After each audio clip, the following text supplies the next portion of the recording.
Should we go barefoot today, T-Rex? I think so. It's that kind of weather all of a sudden. Oh, look who's here this morning. Must have heard about the weather. Huh, Matt? It's nice. You ready, Steve? T-Rex? Our cast of characters ready to go. Tuesdays are great if you can get them. 58 degrees at 8:07 on May 7th, and there goes Mitt. So it's out the door, weather and more with Mitt and T-Rex. And Steve, will you be joining us? Oh my goodness. So pretty. Where do we start? How about if I start with the satellite image of New England? Not a cloud in the sky. Oh wait, Sandwich, Massachusetts. Looks like there's a little cloud right there near the Cape Cod Canal. Oh, I can see a little cloud right there too over your head, Dennis and Winthrop. So we still have glassy water, but I can feel it starting to change. Let's go to the big picture before we talk about New England. The severe weather outbreak is ongoing this morning. The squall line extends from Minnesota and Wisconsin all the way down to pretty much almost into Tennessee and Kentucky now. That is a massive squall line. I'd say we got off pretty easy, relatively speaking, with a tornado outbreak that only occurred in northern Oklahoma and not in southern Oklahoma and Texas, as we may have feared yesterday.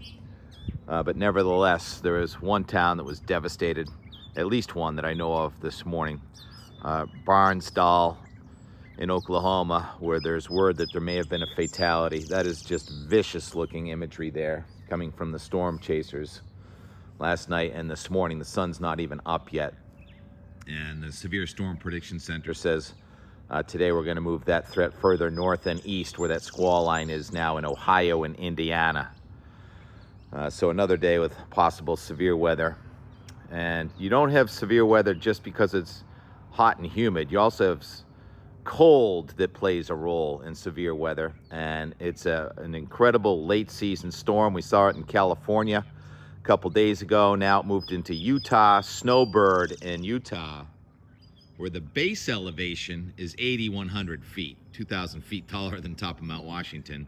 And the summit is 11,000 feet. They're looking at 2 to 3 feet of snow, and almost historic May snowstorm. And a lot of pictures coming out of Utah with damage from yesterday because it's a heavy wet snow at lower elevations. And there is a blizzard warning in effect near Great Falls, Montana this morning. Well, it's for today and tomorrow, where the forecast is for several feet of snow to fall in Montana. So it's anomalous cold that is playing a role as much as anomalous warmth in this extreme weather we're having in the lower 48, getting off easy here in New England. Why don't we go to the 500 millibar anomaly that is compared to the climatological average? Is it warmer or colder aloft? And the purple is colder, between 15 and 20,000 feet up in the sky. And you can see we're in the light orange here, so we've had anomalous warmth move in today for New England. And then that anomalous cold is spreading in our direction. And here it comes, arriving in about 3 or 4 days. Looks like purple, and it's expanding, and it's wobbling around. And we are going to be in the anomalous cold here for the second half of this week and the weekend. And it may end up snowing here too. Could you handle that, Mitt? When I say here, I don't mean here in our backyard. I mean here in the Northeast. Now, our mountains only go up to about 3,000 or 4,000 feet, with the exception of the presidential range. So with the snow level up above 6,000 feet, not much. See those glitches? This phone is not fixed. I have to fix everything all the time. So it's interesting right now, the air is increasing from the Northeast. And why don't we go to our surface map? The temperature is at 8 o'clock this morning. Got to the temperature map late today. 66 already in Norwood, Massachusetts. That was up from 50 at 6 a.m. So we're passing 70 degrees away from the coast. For the first morning in I don't know how long, we're not talking about high pressure to our north and east. We're talking about low pressure. And so why is the wind from the northeast in Boston then? There's a little low on the front that was kind of stalled over us yesterday. We had a dry faux pas, that is, the front came through without any precipitation yesterday, and that's inducing this northeast wind. But if you look at the wider, different image here, you see there are no isobars in New England. We have a front to the north of us and a front to the south of us, so we're going to have diurnal mesoscale event today. That is, when the temperature in Norwood gets to 75 this afternoon, it's going to cause low pressure with rising air over the land, warmer air rises, and high pressure and colder air, relatively speaking, over the water. It's a diurnal localized effect. And so here at my house will be in the 60s. It's a gorgeous day, and inland will be in the 70s. Let's look at the Sterling, Massachusetts 3 to 5 day.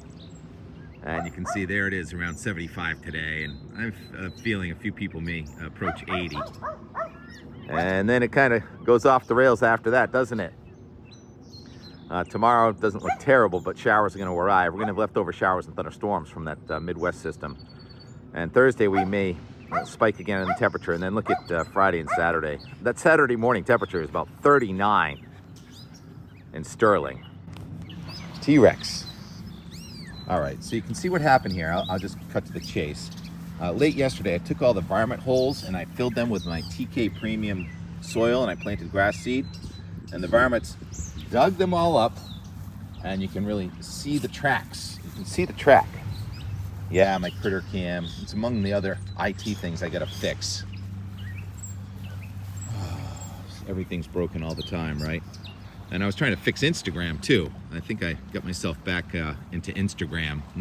And I mostly did it because I wanted to complain to Bob and LBF, WROR, the morning show. I like it a lot. But yesterday morning, their producer, I think his name is Aaron, he kept saying, enjoy the 4 games, Bruins fans. It's going to be, Florida is a buzzsaw. And it's going to be, they're going to win 4 games in a row, and the Stanley Cup playoffs are going to be over for the Bruins. That was irritating. Ha ha ha, Aaron. Yeah, Bruins really got beat up last night, didn't they? They only won by 4 goals. And where are the Celtics playing? Are the Celtics in Boston tonight? But the Celtics are playing Cleveland. I'm not sure where the Red Sox are, but this is an exciting time for sports and weather. All right, so let's go back to that Sterling. Why is it going to get so cold? We'll do the Euro didn't come in on pivotal weather last night, so I'm going to go use the GFS, which looks fairly similar. You know, when they look similar, you can agree with them. And there's been fairly consistent signals on what's going to happen here. So here we go forward. That squall line coming out of the Midwest comes in, weakening into New England tonight. And tomorrow morning, we're going to wake up to showers and thunderstorms in spots in New England. Now, technically, it's still kind of a warm air mass, but with the clouds and the showers, it's going to be more sticky. And that's going to set up several days of low pressure kind of rippling through here. And we've been talking about the Euro says the heaviest rain looked like it was going to be Thursday night. Now the GFS says more like during the day Thursday from west to east. And it doesn't look as heavy as it did a couple days ago. But whenever you get such ripe, warm, humid air coming at you from the south and cold air to the north, things are going to happen. And then Friday, there's some blue on the map there. GFS is forecasting snow at our tallest mountains. Remember, our tallest mountains are only 4,000 to 6,000 feet. But Mount Washington could pick up several inches of snow on Friday. Timeout. Where's Mick going? There's Steve's ball. You just gonna go hang with Steve? Okay. Mitt is not too pleased with Rex making all that noise. Way over there's a shower. I took my first outdoor shower of the season last night, and usually when that happens, that's all I do is take outdoor showers. Rex, the varmint's gone. All right, let's pick it back up now. Friday, I was talking about the snow, and the weekend doesn't look like a washout, but you can't really trust these maps verbatim. It shows mostly dry here on Saturday, but it's low barometer cold, very unstable, a lot of clouds around here. And I'm not sure about low-level moisture, but we're at least going to have spot showers and snow showers in the mountains on Saturday. And then Sunday, another low tries to kind of form on the boundary that's off to our south. And we may end up kind of gray and damp on Sunday also. And then let's see, Monday is 13th, Tuesday is the 14th.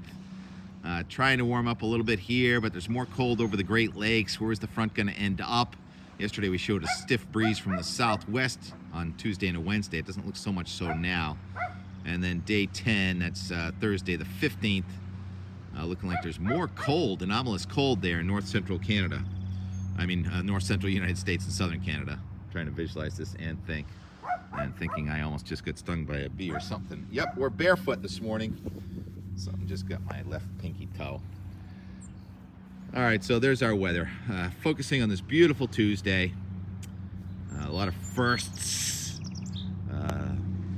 First Monday of May yesterday was just gorgeous. And the jet stream got in the water. Sorry I missed the launch, but I get to have a little time on the boat at the dock yesterday.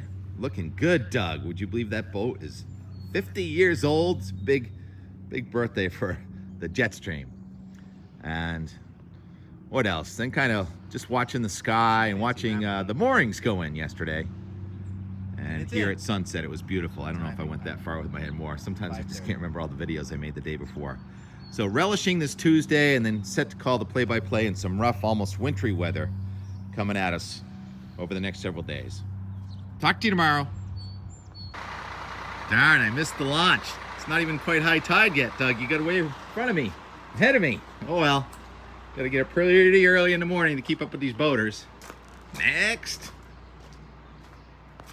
Hey, where'd the jet stream go? TK, too slow. Too slow today, TK.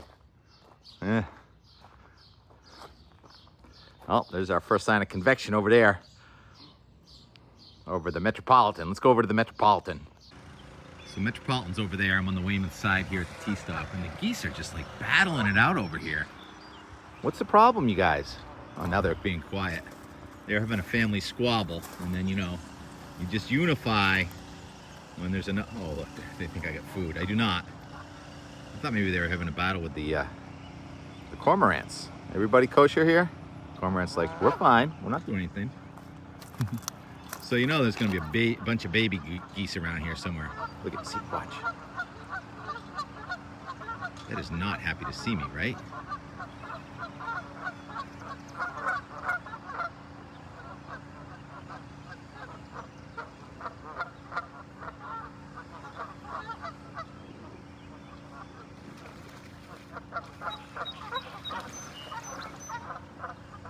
Got a family squabble going on here. Either that or a turf battle. Probably some babies over there somewhere in the weeds.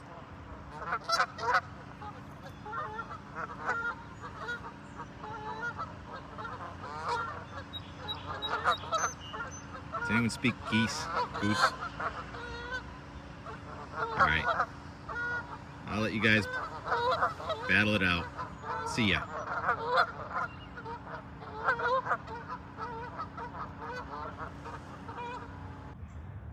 Tell by the water, the tide just turned around. It's good to launch your boat at high tide. It's like a wild goose chase, though, trying to figure out which yacht club he goes to. He's got a lot of yachts and a lot of clubs.